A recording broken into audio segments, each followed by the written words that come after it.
Mara hit the hallway floor hard, her backpack skidding across the tiles. Gasps and laughter erupted around her as she pushed herself up, palms stinging. She didn't even have time to blink before Leah's sharp voice cut through the noise, dripping with mockery. "Oops," Leah said loudly, twirling a glossy strand of hair around her finger. "Didn't see you there, Mara. Maybe if you stood up straight for once, people wouldn't trip over you." The group behind her laughed, phones already pointed at the trembling girl on the floor. Mara felt her throat tighten as she scrambled for her bag. A few students whispered, not helping, just watching. Mara hated that, being seen only when she was broken. Leah smirked, lifting her phone. "Smile for the camera, sweetheart." Mara's voice cracked. "Please don't." But the shutter clicked anyway. The humiliation hit her harder than the fall. She grabbed her bag and bolted, pushing through the bodies forming a wall around her. She didn't stop running until she reached the restroom. She locked herself in a stall, chest heaving, tears spilling faster than she could stop them. Her reflection in the tiny metal lock blurred from crying. Red eyes, messy hair, oversized hoodie. She looked pathetic, powerless. A notification pinged. She didn't want to look, but she did. Leah had posted the video. Already hundreds of views, already dozens of laughing emojis, already comments like, "How is she still in this school? She looks like she smells like library dust. Someone tell her to disappear." Mara slid down the wall and covered her mouth to keep from sobbing out loud. Something inside her cracked. Not the usual hurt, but something deeper, darker. Something that whispered, "They will pay for this." She stayed locked in the restroom until the bell rang. Then she slipped out and walked home alone, shoulders tight, steps fast. She didn't cry anymore. She was past crying. She was numb. And numbness was worse that night. She replayed the video again and again. Not because she liked pain, but because she needed to burn it into her mind. Every laugh, every sneer, every cruel comment. If she ever wanted to forget, she would force herself to remember. Her mother knocked, asking if she wanted dinner, but Mara didn't answer. She just stared at her reflection in the laptop screen. Tired eyes, frizzy hair, cheeks blotchy from crying. She whispered to herself, "I'm not staying like this." Not anymore. The next morning, she didn't go to school. She couldn't. She told her mom she felt sick, and her mom, exhausted from working double shifts, didn't question her.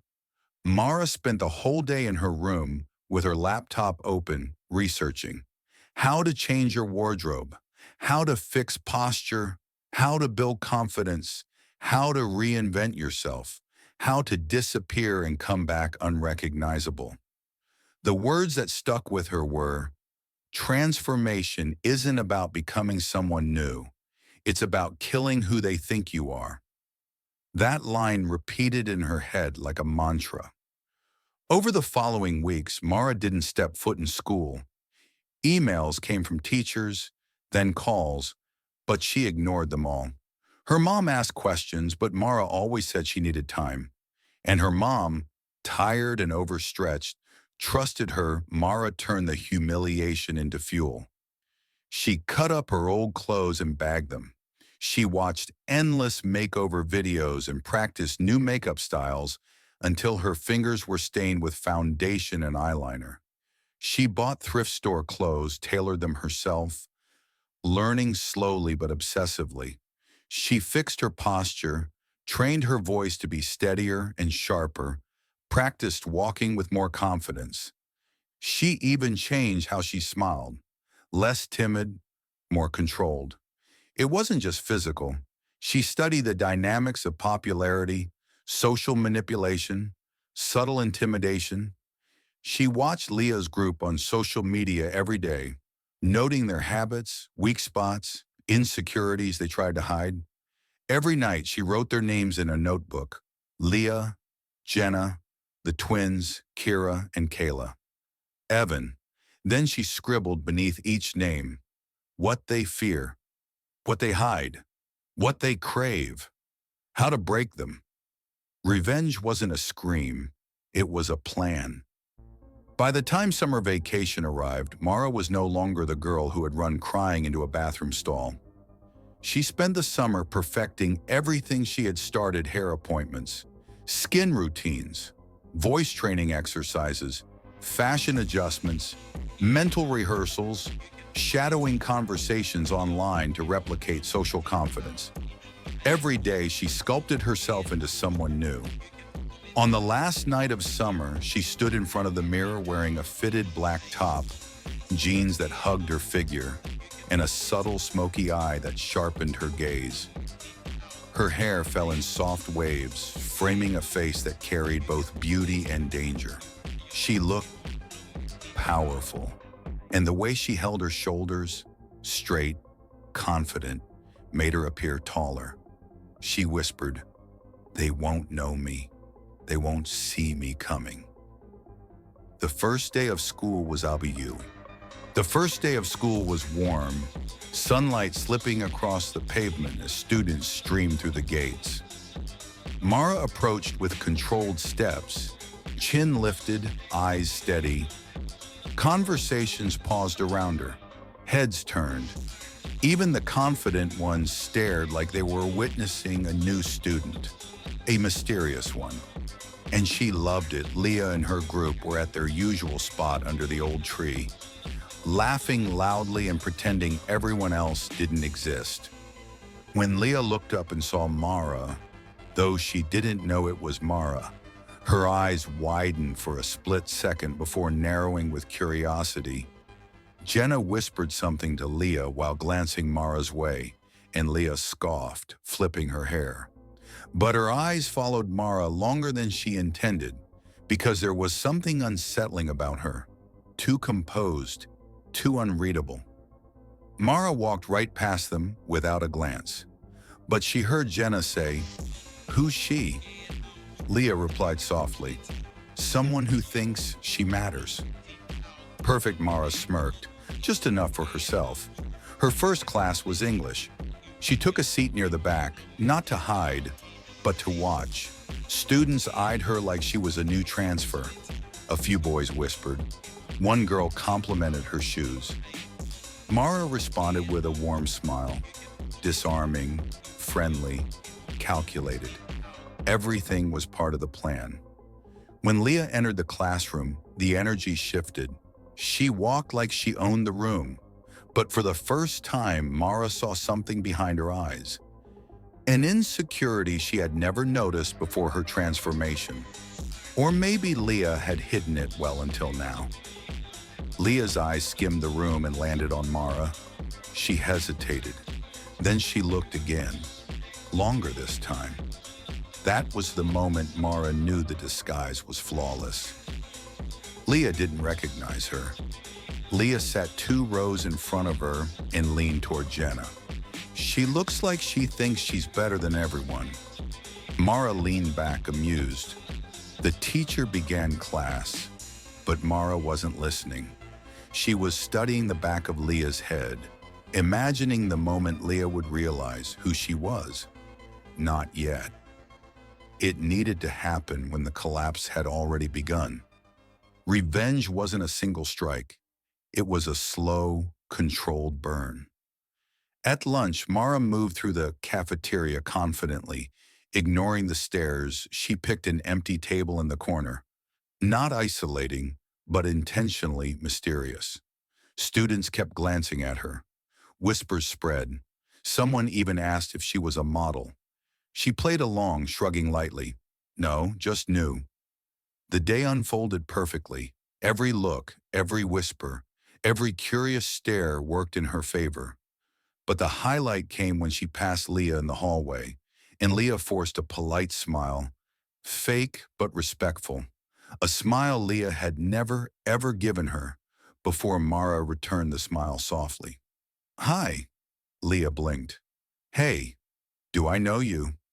Mara tilted her head, eyes calm, steady. Not yet. Then she walked away, leaving Leah standing frozen, brows furrowed, unsettled. Inside, Mara whispered, one step at a time. You won't see the cracks until your whole world collapses. Mara left Leah standing in the hallway, and the unsettled expression on Leah's face replayed in Mara's mind like a quiet victory. She didn't rush the moment. She didn't look back. Every step away felt like reclaiming a piece of the dignity Leah once stole from her. During the next class, Mara sat near the window, the sunlight catching the soft waves of her hair. Students whispered her name, even though they didn't know it. Some thought she was a new transfer. Others assumed she was a senior who had been abroad. The theories amused her. It was proof that her disguise wasn't just physical, it was psychological. She had built a version of herself that didn't exist in anyone's memory. When the period ended, Evan, the boy who'd once laughed along with Leah's group, walked over to her. He hesitated before speaking, as if approaching her required courage. Hey, he said, rubbing the back of his neck nervously. You're new, right? Mara looked up with a gentle, composed smile. Something like that. I'm Evan, he said. If you need help finding anything, I can show you around. She tilted her head slightly, pretending to consider the offer. That's kind of you. His cheeks warmed at the compliment. Before he could continue, Leah stepped into the doorway of the classroom, her eyes narrowing at the sight of Evan talking to Mara. Jealousy flickered through her expression, subtle but visible. She marched toward them with a forced smile. Babe, Leah said sweetly, looping her arm through Evan's. I've been waiting. Evan stiffened slightly. Mara caught it. Leah didn't. Oh, Leah said, looking Mara over again. What's your name? Mara, she replied smoothly. Something flickered across Evan's face, like he recognized the name, but couldn't place it. Mara caught it instantly, her heart giving a tiny, secret thrill. Leah repeated the name under her breath. Mara. Huh. She couldn't hide the way her eyes scanned Mara up and down, searching for flaws, not finding any. Well, Leah said coldly, welcome, I guess. Mara smiled politely, as if the coldness slid right off her. Thank you. As they walked away, Evan glanced back, confusion knitting his brows. Leah noticed and squeezed his arm harder. Perfect. Later in the day, Mara spotted Jenna near the lockers, chatting loudly with a group of girls. Jenna was Leah's best friend. Loyal in the loud and obnoxious way, always carrying Leah's emotional baggage without question. And because of that, Jenna was easy to influence. Jenna wanted to be admired, wanted attention, needed validation. Mara could weaponize that. Mara walked by slowly, letting her presence naturally draw eyes. The moment Jenna spotted her, her voice faltered mid-sentence. Oh my gosh, I love your jacket, Jenna blurted out. She stepped forward with a bright, eager smile. Where did you get it? Mara turned slightly, offering her a soft look. I thrifted and tailored it. Just made it work for me. Jenna lit up. Wow, you're like naturally stylish. Not naturally, Mara said softly. Just intentional. Jenna laughed awkwardly. Right. Intentional, that's totally me too. The insecurity in Jenna's voice was loud. A perfect opening. Mara leaned in slightly, lowering her voice just enough to make Jenna feel special. If you ever want tips, I can help. Jenna's eyes widened. Really? You would? Of course, Mara said. Why not? Behind her, Jenna's friends stared with open envy. Jenna basked in it. Later, Jenna caught up to her again in the cafeteria. Mara, come sit with us. But Mara smiled kindly and shook her head. Not today. Rain check? Her refusal made Jenna even more eager. People always wanted what they couldn't have, and Jenna, desperate for exclusivity, now wanted Mara's attention even more. By the third day, Mara's presence had shifted the energy of the entire school. Gossip had exploded. Students tried sitting near her, asking for her social media. She didn't give it out. Her mystery drew them closer. Her silence made them curious. Even teachers noticed her composure. Leah noticed something else: losing control. First, Jenna began hanging around Mara in the hallways, asking about fashion, makeup, confidence. Leah hated it. Her irritation showed in her clipped tone and sharp glares. One afternoon, Leah cornered Jenna at her locker. "Why are you following that girl around?" Leah snapped. Jenna blinked, confused. "We're just talking." "She's nice." "She's weird," Leah insisted, "and she thinks she's better than us." Jenna hesitated. "I don't think she does." Leah stared at her best friend. Stunned, Jenna had never contradicted her before. The shift had begun. Meanwhile, the gossip twins, Kira and Kayla, had been whispering about Mara nonstop. They speculated everything from her being a celebrity's niece to an undercover model. Mara overheard them often. They weren't dangerous, but they were loud, and loud people were easy to manipulate.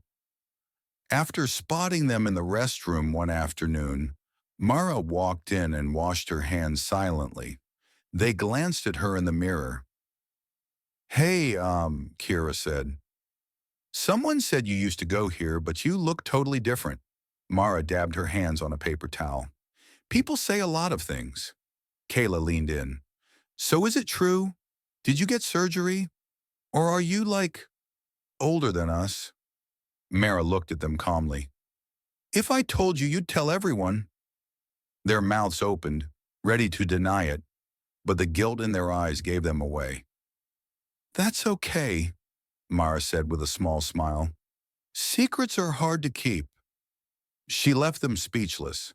By lunchtime, the twins were convinced she had some mysterious past. They whispered theories to everyone, and every theory only made Mara more intriguing. Revenge wasn't about shouting her return. It was about letting everyone feel her presence without understanding it. The fourth day brought the first real crack in Leah. Evan approached Mara in the courtyard, glancing over his shoulder nervously. Can I ask you something?" Mara closed her notebook and nodded. "Sure." He sat beside her, keeping distance but visibly drawn. "Your name, Mara. I feel like I've heard it before." Her heart raced at the risk, but her voice remained smooth. "Maybe you have." "No," he insisted, brow furrowing. "It's weird. It feels familiar." She leaned closer, not flirtatious, strategic. Sometimes familiarity is just curiosity wearing a disguise. Evan blinked, thrown by the line. "You talk differently. You think differently." "Is that good or bad?" she asked. He swallowed. "Good. Definitely good." Mara smiled lightly. "Then there's no problem." Before he could say more, Leah stormed toward them, shoes crunching against the gravel. "What are you doing?" she demanded, eyes blazing. Evan straightened. "Just talking." "About what?" He stiffened at her tone. "Does it matter?" Leah glared at Mara. "If you're trying to steal my boyfriend, it won't work." Mara held her gaze calmly. "I'm not trying to steal anything." Evan nodded. "Yeah, Leah, chill." That one word, chill, hit Leah like a punch. Evan had never spoken to her like that. Leah looked between them, stunned, betrayed, threatened. Mara watched the cracks spread, slowly, beautifully. When they walked away, Evan shot Mara an apologetic look. Mara simply smiled. Inside, her thoughts whispered, "You laughed at me. You recorded me. Now you get to watch your world fall apart, piece by piece. As Leah dragged Evan across the courtyard, arguing under her breath, Mara let herself breathe in the moment revenge was unfolding exactly as she planned. By the next week, tension pulsed through the school like a quiet storm. Leah walked through the halls with stiff shoulders, her confidence cracking. Her friends weren't acting the same anymore. Jenna wasn't constantly glued to her side. The twins were distracted, whispering about Mara. Evan barely held her hand, and when he did, it was out of habit, not affection. Mara observed it all from a distance, her expression calm but her mind sharp. She didn't strike directly. She didn't need to. All she had to do was exist, better, brighter, stronger, and Leah's empire crumbled around her. But the real test came unexpectedly on a Thursday afternoon. Mara was walking through the courtyard when she heard arguing. Leah and Jenna stood near the fountain, voices rising. Students slowed down, pretending to check their phones but really watching. "You're seriously obsessed with her," Leah shouted. Jenna looked hurt. "I'm not obsessed. I just think she's nice, and she talks to me like I actually matter." "I talk to you like you matter," Leah snapped. "No," Jenna whispered. "You talk to me like I belong to you." Leah froze, stunned. Jenna's voice trembled. "You don't like anyone getting attention but you." She swallowed hard. "You didn't even notice when I broke down last week because of your stupid comments about my weight." Leah's face twisted. "I didn't mean—" "You never mean it," Jenna said. "But you always do it." The courtyard grew quieter. Mara pretended not to stare, but she listened. This wasn't just a crack anymore. It was a fracture. Leah's voice dropped, unsteady. "Are you seriously taking her side? Some stranger? Maybe if you weren't so threatened all the time, she wouldn't bother you," Jenna said softly. "But you're scared of her, and you don't know why."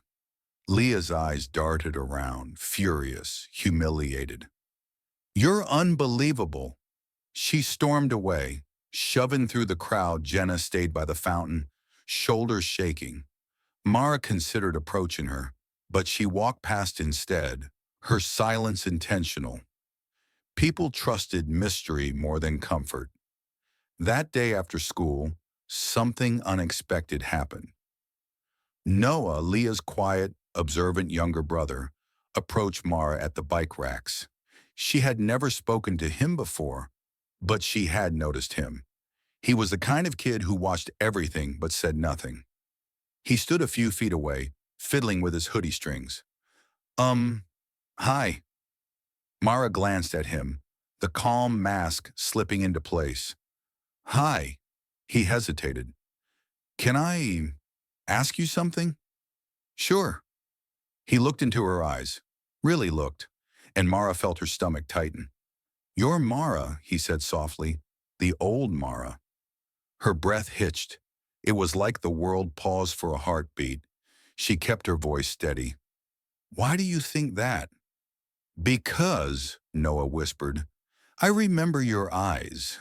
You used to tutor me in English. Everyone made fun of you, but you were nice. You helped me even when you were upset." Her chest tightened painfully. Noah swallowed hard. "I didn't say anything because I thought you didn't want anyone to know." He looked away, voice cracking. "But now, I think people should." Mara stepped closer, expression softening just slightly. "If you tell them, you'll ruin everything." He blinked. "Everything?" "Everything I've worked for," she said quietly. "Everything I've survived." Noah's expression shifted, understanding mixed with worry. "Is this about Leah?" Mara didn't answer. She didn't have to. After a long pause, Noah whispered, "Revenge feels good until it doesn't." His voice trembled like someone who had seen too much for his age. "You're hurting her," he said, "but not the way she hurt you. You're hurting the version of her she pretends to be, the real one. She cries almost every night. Our house is a mess. You don't know what she's dealing with." Mara's jaw clenched. "So I'm supposed to care about her pain?" "No," Noah said, stepping closer. "You're supposed to care about yours." The sentence struck her harder than any insult Leah had ever thrown. Before she could respond, Leah appeared behind them, eyes red, face tense. "What's going on?" Noah stepped back quickly. "Nothing." Leah stared at him, really stared, and something inside her broke. "You're lying." "No, I don't," Leah said sharply. "Not you too." She turned to Mara, her voice wobbling. "Why are you doing this? What did I ever do to you?" Mara felt the world tilt. For a second, she almost replied with the truth. "You ruined me." But she held the words back and instead said, "People face consequences, Leah." Leah's face crumpled. "I can't lose everyone." Jenna stepped out of the building, hesitating when she saw them. Evan followed behind her, looking confused and guilty. Students slowly gathered, sensing something big was about to happen.